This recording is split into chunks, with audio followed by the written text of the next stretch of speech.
Thank you. Thank you so much for the very generous introduction and congratulations to all the winners.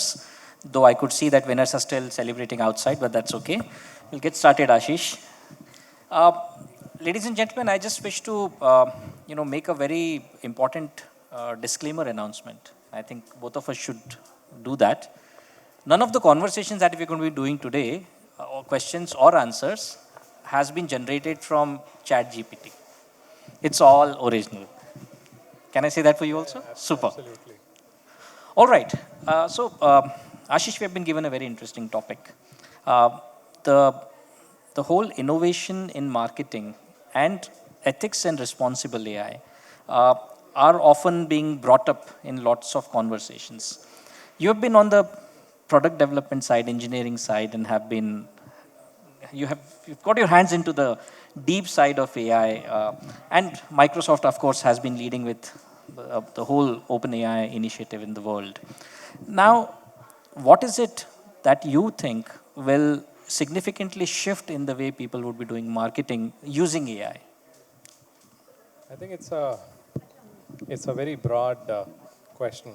So AI was always there, and a lot of you, when you today search for air tickets, or if you look at the stock market, or pretty much anything that price fluctuates, and the air ticket is the best example. Uh, why would a air ticket from Delhi to Bombay cost, let's say, 10,000 rupees a month back, and when you're trying to buy, it's 15 or 18 or 20, and if you buy at the last minute, it's 30. And if you look at what happens at a back end of a website is an AI algorithm. It knows the number of seats which are vacant. Then it calibrates the price if the number of seats which are now left and the price changes. Now to a consumer and to the website operator, they don't have to do anything. It's an algorithm. It's nothing but an AI algorithm. So AI was there always in the last 5, 7, 8 years, but it was mostly invisible. Correct. It was with programmers, not with end users. So what changes now is the GPT or a chat GPT kind of large language model is what we call them as. It changes because now we're bringing AI not as an invisible item, we're bringing it in front of you. So what impact it will have in marketing is you could have a conversation AI. Yeah. Today you call a call center and you talk to somebody. You chat for buying let's say a policy of insurance. So imagine all of that today is done by a human being. Correct. It might get replaced or is getting replaced already. And it's getting replaced at a speed which is fast. But the scary thing is when a machine gets replaced, when a human being gets replaced by a machine, that machine has spoken and negotiated with millions of consumers. Correct. So they pretty much know if you're asking a question. The moment you say, let's say, I'm looking at going to this place or buying this insurance with some prompts. Prompts is when I get a sense of what you will you buy, will you not buy, and I'm getting a sense of what you will pay, then that AI is smarter than the smartest human being to give you either a price or a lucrative offer or combine it on its own. Correct. So that's what I see it changing. Plus, what I see is your profile information, on social networks, your spending behaviors, your CIBIL score, your other data, it'll actually interject all of that and then figure out what should be a right offer for you. Right offer for you or for the company? For the company to For the offer you, brand. I'll say. So yeah, so those are things which I see would come very soon in next few months, with you. Understood. Since you touched upon the topic of conversational AI, see, conversational marketing has been much touted and talked about in the last 7 to 8 years or more. The chatbots were much talked about. It only went away because it was not yet ready, perhaps, and people, we realized that, oh, I'm talking to a bot, and I chose not to. But things are changing. Three factors have significantly changed. A, the localization of language. Language is no more a factor. Yeah, India is still perhaps a few quarters away or maybe a year away or so. But look at any international language sphere, I need not really worry about that. That's point number one. Second, the ability for a machine to talk like a human has become real thanks to evolution of technology. And the humongous amount of data topped with neural layer. I mean, this is how the laymanish understanding of the ecosystem would be. Now, will a marketeer be required when machine is doing everything? Or a marketeer would be replaced? So it's an interesting question. A lot of people fear the job losses because of AI. So it's not new. True. The same fear was there when computers came in. Correct. Almost 25, 30 years back when computers came in, there was a job fear. Computers will take their job. And what's happened is, yes, computers have taken jobs, but it's created some new jobs. So what will happen is the role of marketers. So today you, like you said, when you chat to, let's say, a chat bot or a conversation today, you go to your mobile phones if you do net banking or you chat with the system. At max, it can tell you what your balance is, but you can't do a conversation like a human. Right. Now, what changes with conversation AI is when you're chatting, you can ask anything. You can say, hey, what's the weather? If your bank chatbot is enabled with GPT, it'll actually detect your location and say, look, the weather outside is this, it's about to rain. Yes. Now, this was not possible earlier because the bots which were made were very singular in nature. Correct. Either they'll tell you the ticket status, yes, no, completed, balance, that's pretty much. So they were coded with 10, 15 things in mind. So they were completely nuclear in way. Now what's happening is, as you define, this conversation comes in, you can pretty much ask anything. Correct. It'll correlate, it'll tell your spending habit, it'll do much more that even a human could do. So would the marketer be required? Not in the current fashion. Correct. You don't need people to do content creation because it gets generated. You go to GPT and say, give me a marketing plan. So earlier, probably you were hiring somebody who will give you a marketing plan. The GPT gives you in 5 minutes. Yes. So it will take away a lot of jobs. I would rather put it, it will change a lot of jobs. And some jobs would evaporate in marketing, which again would happen at a very fast pace. True, and it has already started to happen as we see. I mean, a lot of brands today are actually commissioning agencies not to do the rudimentary stuff. And here I'm talking about the startup ecosystem. They've already started bringing in a lot of generative AI on the content side.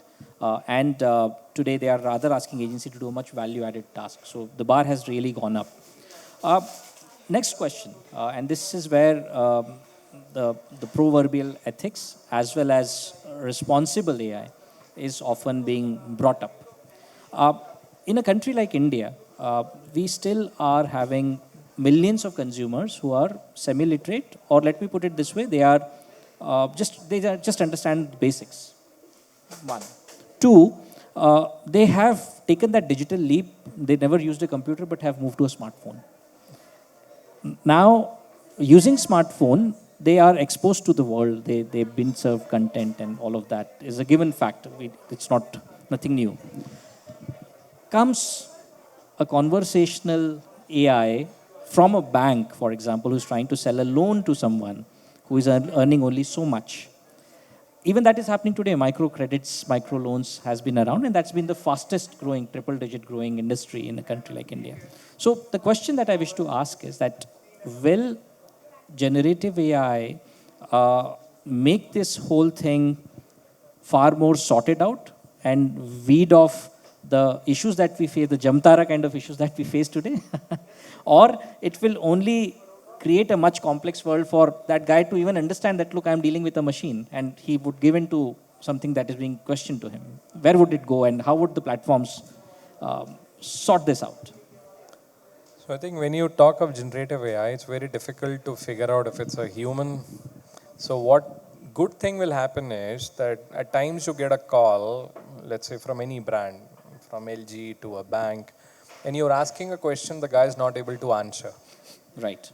he doesn't understand that question, or he doesn't know the rules. And in banking, let's say, if you guys have taken house loan, he may not know what the limits are, and you want to ask a question, he'll say, look, I can only give you a certificate. Correct. Or you ask about a foreign transaction and you want to send money abroad, how much can I? The guy doesn't know. He said, look, my knowledge is limited only to, I can tell you the current rate today. If you ask him, should I buy the currency today or a week down the line, he has no data. Yeah. So this anomaly of a quality in a conversation with a brand will change, because you will have AI which pretty much knows the trends, the right answer, and it will converse with you. So that will go.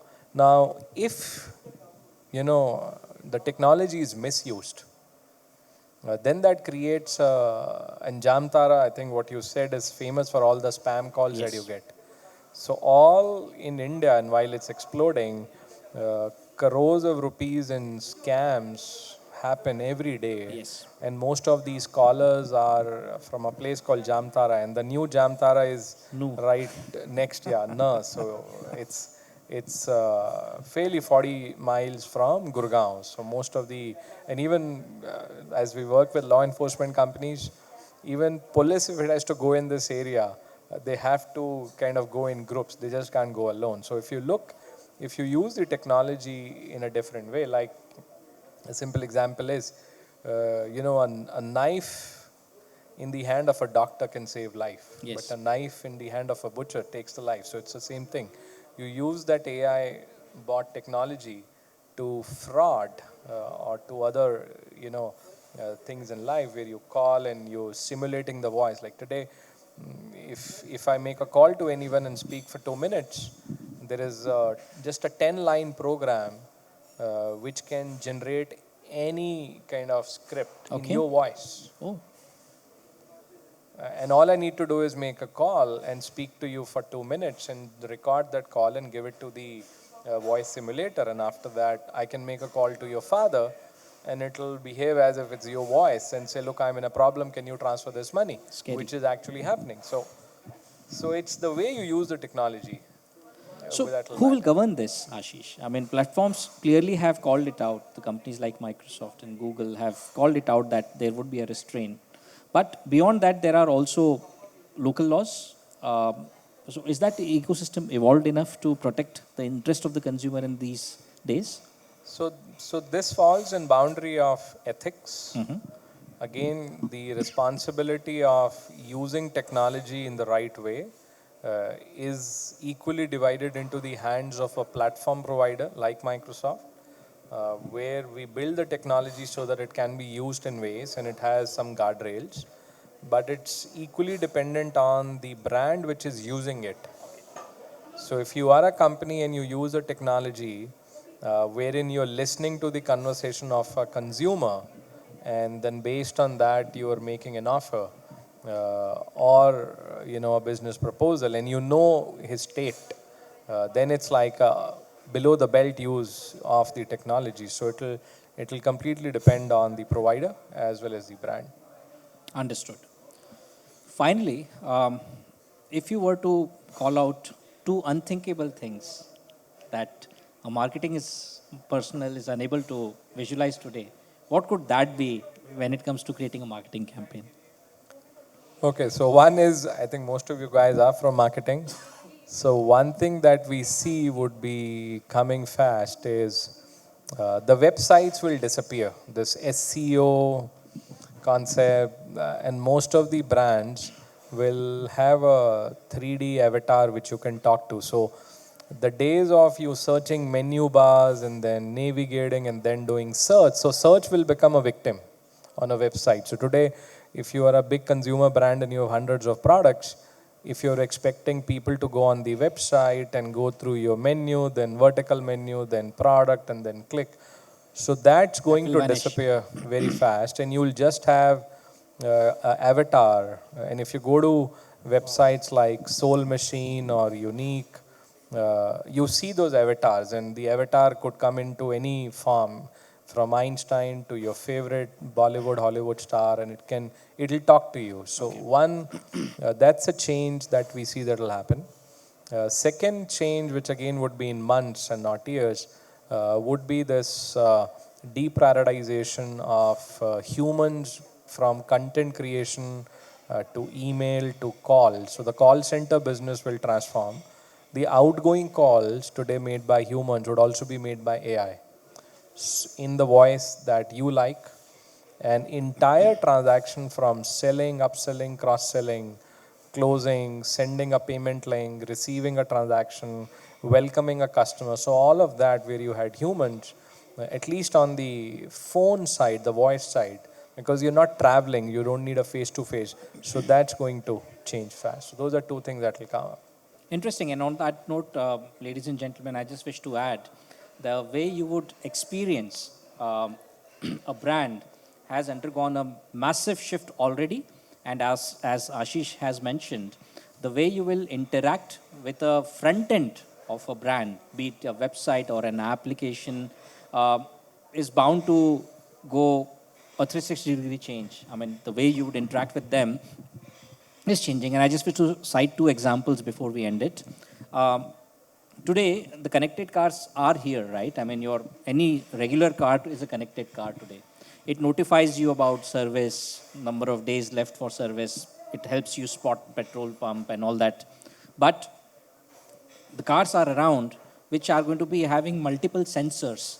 It will sense your body temperature. It will sense your pulse thanks to the wearable you are having in your arm, on your wrist. It will communicate with your data, which is a traveling pattern data, etc., thanks to your connected mobile, etc. And the car will actually be responsible to ensure that if you are agitated, left office with a rage, got into the car, your pulse is racing, the car will play some nice music for you, would offer you a drink, would rather ensure that the car speed doesn't go up. I'm not talking about any science fiction. Go check out the I series of BMW, which is yet to come out, and the car comes with 36 sensors or more, which basically manages you and governs you, of course, with your permission. That's one. I represent a very, very B2B software brand, SAP, known for ERP. Now, in collaboration with Microsoft, we are bringing a lot of conversational AI, and the very front end of a software which interacts with employees, with suppliers, with customers, will become far more conversational than what it is today. Today, you are still required to put up a query, type in, and stuffs like those. Soon, you would have employees being greeted when they get a system. The system will open up and someone will speak to you and say, hey, are you looking out for these training resources? Here is where it is. The links are available, and so on. So, and it is all going to be mobile first in nature. So we are heading, or we are embracing for very, very interesting times with AI. To sum it up, clearly we are on the edge, or the world is watching.